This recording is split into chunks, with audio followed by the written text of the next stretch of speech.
Israel ने जवाबी कार्रवाई में शुक्रवार सुबह 6 बजे ईरान के परमाणु साइटों पर हमला किया। क्या सच में वर्ल्ड वॉर 3 की चेतावनी है? क्या ईरान को परमाणु देश बनाने के लिए अब रशिया भी खुलकर सामने आ रहा है? क्या अमेरिका इन युद्धों के बीच कोई संधि कराएगा?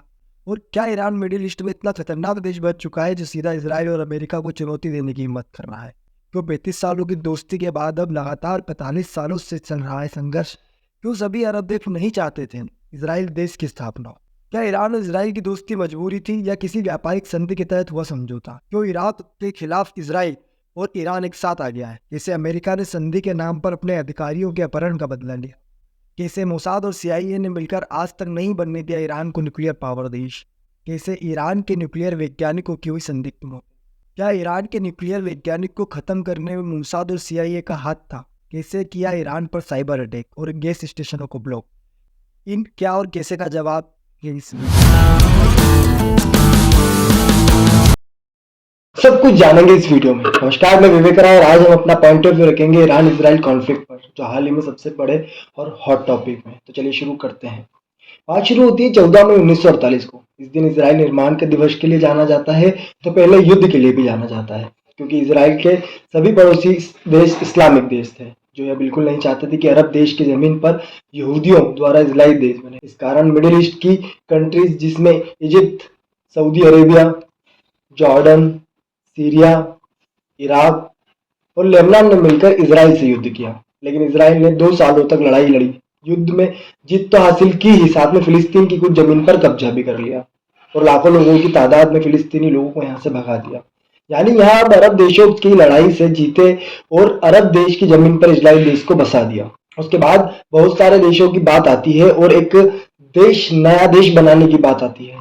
उसके लिए हो रही लड़ाई, तो यहाँ बीच में आता है यूनाइटेड नेशन, जहाँ पर वोटिंग होती है, जहाँ सिक्का चलता है उन देशों का, जहाँ इकोनॉमी, पावर, आर्मी, पैसा सब कुछ हो। उन देशों की बात सभी को मानना पड़ती है। यूनाइटेड नेशन में वोटिंग हुई, जिसमें दुनिया के कुछ बड़े देशों, जिसमें सबसे पहले अमेरिका और रशिया ने इजराइल को मान्यता दे दी।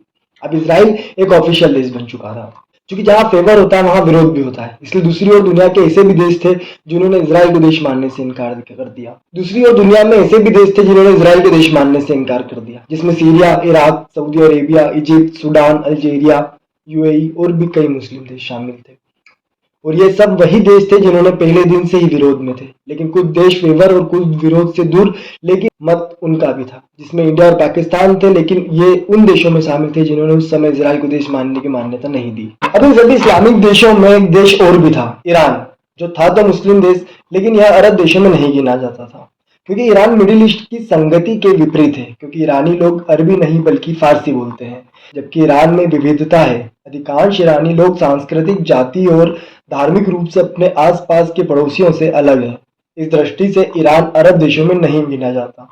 लेकिन इस्लामिक विचारधारा से देखा जाए तो शिया और सुन्नी विवादास्पद वाक्य हो जाएगा, किंतु सत्यता को हम नहीं नकार सकते। वापस मुद्दे पर आते हैं। 1950 में ईरान के राजा रजा पहलवी थे, जिन्होंने इजराइल को देश की मान्यता नहीं दी थी, क्योंकि उस समय उन्होंने भविष्यवाणी की कि फिलिस्तीन और इजराइल के विभाजन से वहां पर कई सदियों तक युद्ध चलता रहेगा। फिलिस्तीन का विभाजन न हो तो आने वाली पीढ़ी के लिए अच्छा होगा, जो बात सही भी साबित हुई। तो और एक और सिर्फ यही रीजन नहीं था, एक कारण यह भी था, 1950 तक राजा द्वारा अकेले फैसले लेने या फैसले को थोपना किसी भी प्रकार से नियम के विरुद्ध था, क्योंकि यहाँ धर्मगुरु द्वारा विचार विमर्श के बाद तय किया जाता था। अब इन सभी इस्लामिक देशों में एक देश और भी था, ईरान, जो था तो मुस्लिम देश, लेकिन यह अरब देशों में नहीं गिना जाता था, क्योंकि ईरान मिडिल ईस्ट की संगति के विपरीत है। क्योंकि ईरानी लोग अरबी नहीं बल्कि फारसी बोलते हैं, जबकि ईरान में विविधता है। अधिकांश ईरानी लोग सांस्कृतिक, जाति और धार्मिक रूप से अपने आसपास के पड़ोसियों से अलग है। इस दृष्टि से ईरान अरब देशों में नहीं गिना जाता। लेकिन इस्लामिक विचारधारा से देखा जाए तो शिया और सुन्नी विवादास्पद वाक्य हो जाएगा, किंतु सत्यता को हम नहीं नकार सकते। वापस मुद्दे पर आते हैं। 1950 में ईरान के राजा रजा पहलवी थे, जिन्होंने इजराइल को देश की मान्यता नहीं दी थी, क्योंकि उस समय उन्होंने भविष्यवाणी की कि फिलिस्तीन और इजराइल के विभाजन से वहां पर कई सदियों तक युद्ध चलता रहेगा। फिलिस्तीन का विभाजन न हो तो आने वाली पीढ़ी के लिए अच्छा होगा, जो बात सही भी साबित हुई। एक और सिर्फ यही रीजन नहीं था, एक कारण यह भी था, 1950 तक राजा द्वारा अकेले फैसले लेने या फैसले को थोपना किसी भी प्रकार से नियम के विरुद्ध था, क्योंकि यहाँ धर्मगुरु द्वारा विचार विमर्श के बाद तय किया जाता था।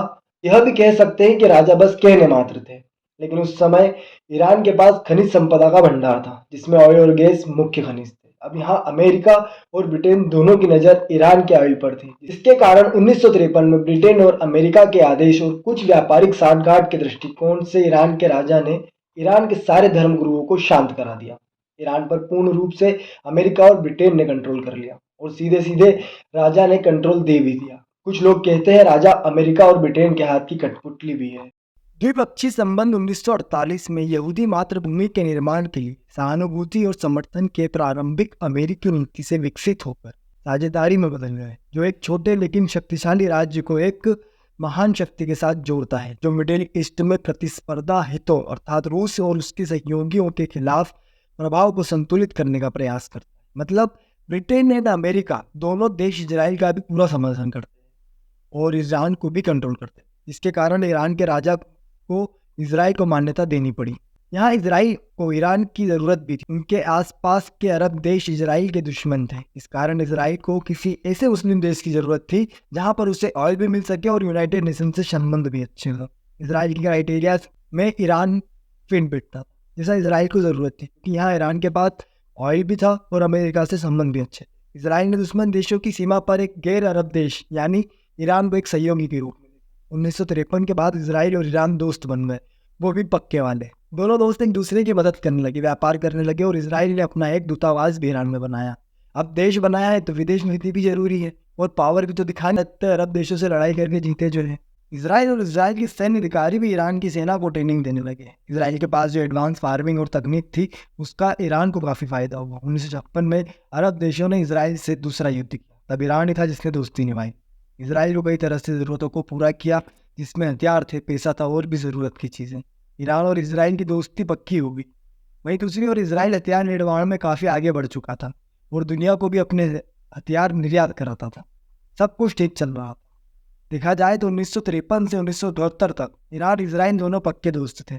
अब ईरान और इजराइल अमेरिका के साथ था, क्योंकि अमेरिका बिजनेस संधि और पावर की लालसा के कारण अमेरिका ईरान को अपनी कठपुतली बना चुका था। अरब देशों में कोई दोस्त नहीं मानता। अमेरिका ने ऑयल खरीदा, इजराइल से दोस्ती भी करवा दी, पावर, पैसा और क्या चाहिए। इस कारण इजराइल फिलिस्तीनी लोगों के साथ जो कर रहा था उस पर ईरान की कोई प्रतिक्रिया नहीं। इजराइल ने 1948 में और 1967 के युद्ध में फिलिस्तीनियों को भगा दिया था। इसके बाद इन फिलिस्तीनी शरणार्थियों ने इजराइल से अपना बदला लेने के लिए और फिलिस्तीन को बचाने के लिए कई सैन्य संगठन बनाए, जैसे PLO, फिलिस्तीन लिबरेशन ऑर्गेनाइजेशन, जिसे यासिर अराफत चला रहे थे और इजराइल से लड़ रहे थे। लेकिन ईरान ने इनकी कोई मदद नहीं, क्योंकि राजा तो पावर, पैसा, पोजीशन, कठपुतली, ठीक है, आंखें बंद करके बैठा था। लेकिन ईरान की आम जनता को राजा इसलिए पसंद भी नहीं था। असल में ईरान की आम जनता फिलिस्तीन के प्रति सहानुभूति रखती थी और 1978 के पहले फिलिस्तीनियों को अनाज, कपड़ा और भी ज़रूरत की चीज़ें समय समय पर दान किया करती। लेकिन फिर राजा ने इस प्रथा पर रोक लगा दी, क्योंकि सहानुभूति के नज़रिए से राजा व्यापारिक और संपन्न देशों से नाराज़गी नहीं चाहते थे। क्योंकि जब भी किसी सहानुभूति, मदद और व्यापार पोजीशन की तुलना होती है तो पावर की जीतता है, ये बात याद रखना आप लोग। लेकिन इन कुछ कारणों से कहीं ना कहीं बगावत शुरू हो चुकी थी, क्योंकि यह बात याद रखना, जब राजा के खिलाफ जनता हो जाती है तो कोई एक ऐसा लीडर सामने आता है जो देश की जनता के साथ खड़ा होकर आंदोलन को क्रांति में जरूर बदल देता है, सत्ता बदल देता है। अकेला आदमी जैसा कि 1960 में शुरू हुई इंटरनल थी। यहाँ नाम आता है धर्मगुरु Ruhollah Khomeini, Ayatollah Ruhollah Khomeini. Ayatollah यह एक पोस्ट है, जैसे हमारी संस्कृति में शंकराचार्य जी एक पद है, वैसे जिन्होंने जनता को यह बताया कि हमारा राजा धार्मिक संस्कृति को खत्म करता जा रहा है। क्योंकि राजा के राज्य में राजा से विरोध करने की वजह से राजा रजा पहलवी ने इन्हें जेल में डलवा दिया और 15 साल का देश निकाला भी दे दिया। लेकिन 1978 में वापस ईरान पहुंचे। उनके पहुंचने से ईरान में जनता द्वारा चलाए जा रहे आंदोलन क्रांति में बदल गए। कमाल आदमी था ये, राजशाही सत्ता पलट। लोग भारत में लड़ते हैं कि राजनीतिक हिंदू मुसलमान करती है। पूरी दुनिया में सभी देशों में जहाँ विपरीत दो समुदाय हैं, धर्म है, संस्कृति है, पार्टियां हैं, ये खेल सब खेलते हैं। राजशाही बंद करवा दी, इस्लामिक रिपब्लिक स्टेबल करवा दिया पूरे देश में, क्योंकि पोस्ट थी बड़ी, लोग बांधते थे बात। जनता को यह बताया कि हमारा राजा हमारी धार्मिक संस्कृति को खत्म करता जा रहा है। राजा को देश छोड़कर भागना पड़ा। कुछ लोगों का मानना है कि इस क्रांति के डर से और कुछ लोगों का मानना है इलाज के लिए ईरान के राजा रजा अमेरिका गए। उस समय जो शाही परिवार के प्यादे थे उन्हें भी धीरे धीरे हटा दिया गया। 1969 में ईरान खुमैनी द्वारा राजशाही और डेमोक्रेसी को हटाकर इस्लामिक रिपब्लिक की स्थापना कर दी। इस क्रांति ने ईरान को हमेशा के लिए बदल के रख दिया। खुमैनी ने इजराइल और अमेरिका के अभी तक जो भी रिश्ते थे वह सब तोड़ दिए, सारे रिश्ते तोड़ दिए। ऐसा नहीं कि लोगों तक ही बात की जा रही थी बस। सत्ता में आने के बाद खुमैनी मंच से ललकार रहा था, एक बड़ा बयान दिया, अमेरिका एक बड़ा शैतान है और इजराइल एक छोटा शैतान है। यहाँ तक इजराइल को देश मानने से भी इनकार कर दिया। कोई देश नहीं है हमारी नजर में। इजराइल की जो असेंबली थी तेहरान में उसे भी बंद करवा दिया गया, जिसे हम देश नहीं मानते, विदेश नीति की थी। और ईरान ने फिलिस्तीनी मुद्दे को अपना पर्सनल मुद्दा मान लिया और फिलिस्तीनी लोगों पर जो अन्याय हो रहा था उस पर खुलेआम बोलने लगे। बाकी के मुस्लिम देशों को भी एकजुट करने की संभव कोशिश की, सभी फिलिस्तीनी लोगों को उनका हक वापस दिलवाएं। और आम जनता की बात करें तो ईरान के लोग जो अमेरिका से नाराज, सभी जनता खुश, पावरफुल नेता मिल गया, किसी से नहीं डरता, मन से कह रहा है बड़ा शैतान छोटा शैतान। जनता खुश की अमेरिका और ब्रिटेन उसके ऑयल को दूसरे देशों में काफी अच्छा मुनाफा कमाकर बेच रहे थे, जिसका फायदा ईरानी लोगों को कभी नहीं हुआ। ऑयल जैसी खनिज होने के बाद भी वह लोग गरीब थे। खुमैनी के आने के बाद ऐसी क्रांति मची, नाराज लोगों ने क्रांति के नाम पर ईरान के तेहरान में जो अमेरिकी दूतावास, जिसे अमेरिकी एम्बेसी कहते हैं, वहां घुसकर लगभग 50 अधिकारियों को बंदी बना लिया।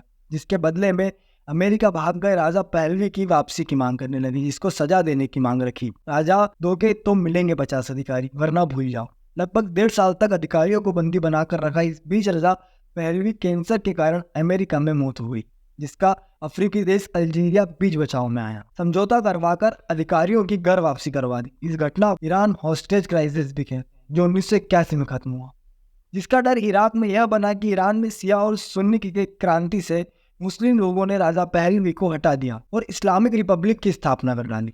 इराक में शिया मुस्लिम ज्यादा थे और सुन्नी मुस्लिम की तादाद कम थी, लेकिन सत्ता सद्दाम हुसैन के पास थी, क्योंकि 1980 में सद्दाम हुसैन इराक के लीडर थे, जो खुद एक सुन्नी मुस्लिम थे, जिन्हें यह डर था कि ईरान की तरह उनके देश में भी क्रांति न हो जाए।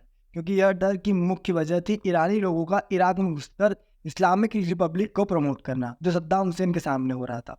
सद्दाम हुसैन ने ठान लिया था ईरान को तबाह करना एकमात्र उपाय है, और खुमैनी के सत्ता में आने के बाद से अमेरिका भी ईरान से बहुत दूर जा चुका था। इस्लामिक क्रांति के डर के कारण 22 सितंबर 1980 इराक ने ईरान पर हमला बोल दिया। यहाँ से शुरू हुआ ईरान और इराक का युद्ध, जिसमें इराक का टारगेट खुर्जिस्तान, जो ईरान का हिस्सा है, उसे इराक कब्जा करना चाहता था, जिसका मुख्य कारण खनिज संपदा का बड़ा भंडार और अरब वाटरवे पर भी इराक टोटल कब्जा करना चाहता था, जिसे पूरा कंट्रोल इराक के पास है। लेकिन खुमैनी सद्दाम को किसी भी कीमत पर सत्ता से हटाना चाहते थे। अब यहाँ एंट्री होती है अमेरिका की, क्योंकि इतिहास गवाह है कि कहीं भी किसी दो देशों के बीच युद्ध हो और अमेरिका बीच में ना आए, ऐसा शायद कभी नहीं हुआ।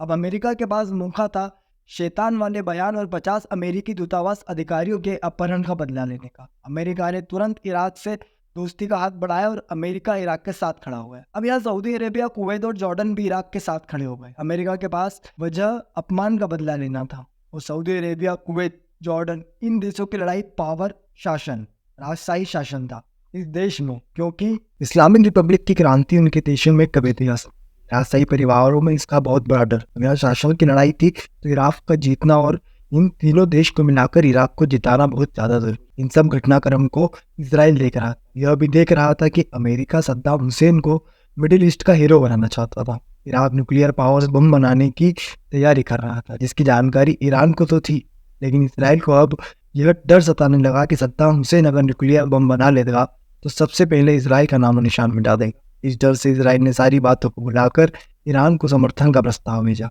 इस युद्ध में जो हथियार आपको जरूरत होगी उसकी नीड इजराइल पूरी करेंगे। यहाँ पर एक बात हमेशा याद रखना, दुश्मन का दुश्मन दोस्त होता है। सबसे पहले दुश्मन का दुश्मन दोस्त होता है, और ऐसे हालात में सबसे पहले मिलकर ऐसे दुश्मन को हटाओ जो दोनों से पावरफुल हो। और यहाँ दोनों देश का टारगेट सद्दाम हुसैन, और उसके बदले में इजराइल ने सिर्फ इतनी जानकारी मांगी कि उन्हें यह जानकारी थी सद्दाम हुसैन न्यूक्लियर बम किस जगह बना रहा है। अब चूंकि अकेले होने के कारण ईरान के पास कोई चारा भी नहीं था, तो टेबल के नीचे से ऑफर एक्सेप्ट किया गया और ईरान ने न्यूक्लियर प्रोग्राम की जानकारी इजराइल को दे दी। इसके बाद सद्दाम हुसैन के न्यूक्लियर प्रोग्राम को खत्म करने की जिम्मेदारी इजराइल ने ले ली, और समझौते के तहत इजराइल ईरान को हथियारों की सप्लाई शुरू की, जिस ऑपरेशन नाम दिया गया ऑपरेशन ओपेरा।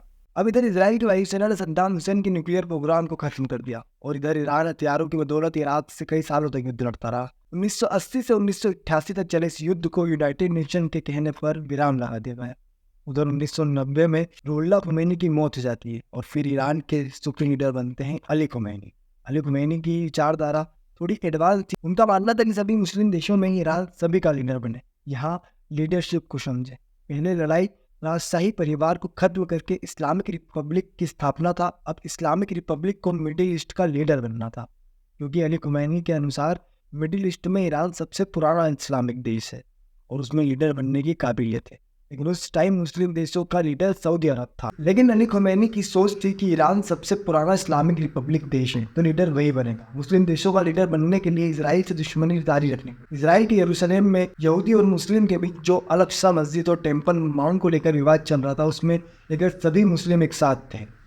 यहाँ राजनीतिक मुद्दा अपने आप को इस्लामिक लीडर बनाने के लिए सबसे ज़्यादा जरूरी था, ताकि ईरान को सभी मुस्लिम देशों का समर्थन मिल सके।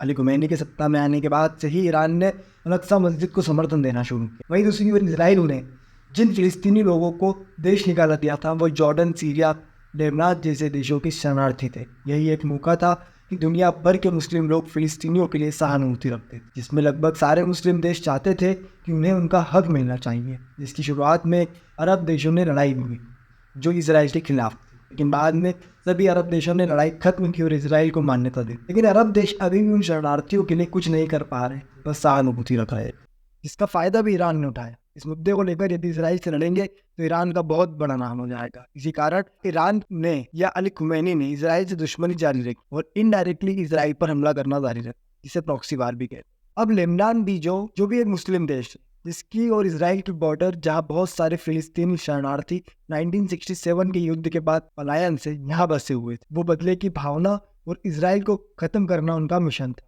जिन्होंने कई बार इजराइल पर हमला करते थे और उन्हें नुकसान पहुंचा दे। तब आकर इजराइल ने 1982 में लेबनान पर हमला कर दिया और कुछ हिस्से पर कब्जा कर लिया। कई सालों तक लेबनान पर हमला करना जारी रखा। इजराइल के हमले से तब आकर इजराइल के खिलाफ एक संगठन बनाया, जिसे नाम दिया गया हिजबुल्लाह।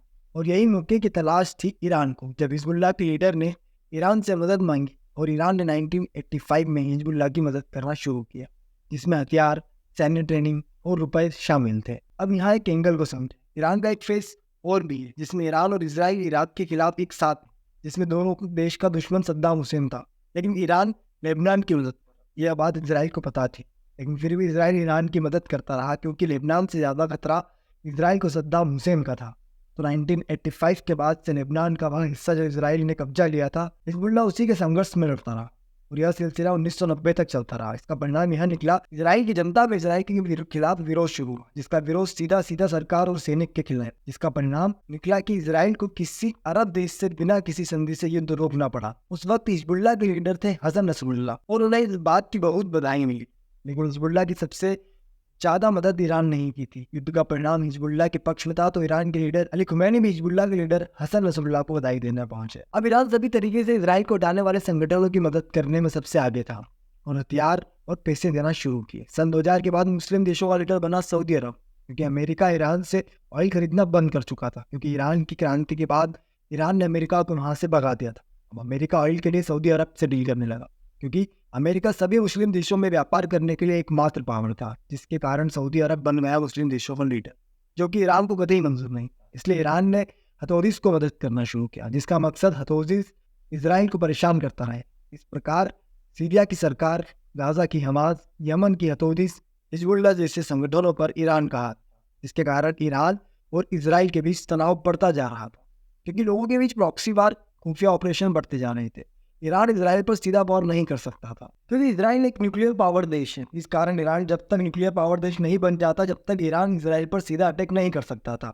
इसके कारण ईरान ने भी खुद को न्यूक्लियर पावर बनाने की तैयारी शुरू कर दी, जिसमें नॉर्थ कोरिया उनकी मदद कर रहा था। अब इजराइल और अमेरिका कभी नहीं चाहेंगे कि मिडिल ईस्ट का कोई भी देश न्यूक्लियर पावर देश बने, क्योंकि अगर ऐसा होता तो इसके बाद सबसे बड़ा खतरा इजराइल को हो सकता था, जो अमेरिका नहीं चाहता था। क्योंकि इजराइल खतरे में आता है तो अमेरिका मध्य पूर्व में अपना कंट्रोल खो बैठेगा। आज के लिए इतना ही। नेक्स्ट पार्ट में हम देखेंगे कैसे मोसाद और CIA ने मिलकर ईरान के न्यूक्लियर वैज्ञानिकों को रहस्यमय तरीके से मरवा दिया।